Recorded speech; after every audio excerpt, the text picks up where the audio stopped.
సిద్దిపేట జిల్లా హుస్నాబాద్ అంబేద్కర్ చౌరస్తాలో ఏబీవీపీ విద్యార్థి సంఘం నాయకులు రాస్తారోకో చేపట్టారు. నిన్న హుస్నాబాద్ పీసీ వసతి గృహంలో ఇద్దరు విద్యార్థుల ఆత్మహత్యానికి కారణమైన వారిపై చర్యలు తీసుకోవాలని డిమాండ్ చేశారు. ఇక అనంతరం మంత్రి పొన్నం ప్రభాకర్ దిష్టిబొమ్మను దహనం చేయడానికి ఏబీవీపీ విద్యార్థి నాయకులు ప్రయత్నం చేశారు. అక్కడే ఉన్న పోలీసులు వారిని అడ్డుకొని అరెస్టు చేసి పోలీస్ స్టేషన్కు తరలించారు. ఇక విద్యార్థులు హత్యాయత్నానికి యత్నించి 24 గంటలు గడుస్తున్న స్థానిక మంత్రి పొన్నం ప్రభాకర్ స్పందించలేదని ఏబీవీపీ విద్యార్థి నాయకులు ఆగ్రహం వ్యక్తం చేశారు. కాంగ్రెస్ ప్రభుత్వం ఏర్పడినప్పటి నుండి ఇప్పటి వరకు ప్రభుత్వ సంక్షేమ వసతి గృహంలో సుమారు 100 మంది విద్యార్థులు చనిపోయారని ఆరోపించారు. ఇప్పటికైనా సంబంధిత అధికారులపై చర్యలు తీసుకుంటే మంత్రి పొన్నం ప్రభాకర్ నియోజకవర్గంలో తిరగకుండా అడ్డుకుంటామని హెచ్చరించారు.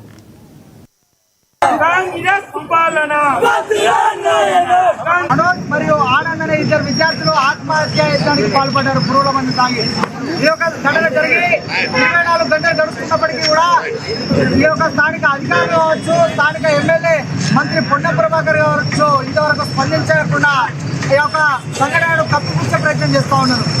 ఈ సంఘటన జరిగిన తర్వాత స్థానిక ఎమ్మెల్యే అదే రోజు హాస్టల్ సందర్శించి అక్కడ ఏం మాట్లాడుతున్నారంటే హాస్టల్లో విద్యార్థులకు ఏమైనా జరిగితే అధికారులను తొలగిస్తాం విధుల నుంచి అని చెప్పారు.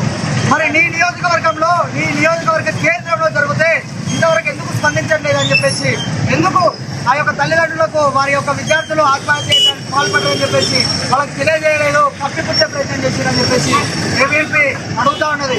ఈరోజు అఖిల భారత విద్యార్థి పరిషత్ ఒకటే తెలియజేస్తూ ఉన్నది, రాష్ట్రంలో గత 20 నెలల్లో సుమారు 100 మంది విద్యార్థుల్ని పొట్టలు పెట్టుకున్నది కాంగ్రెస్ ప్రభుత్వం.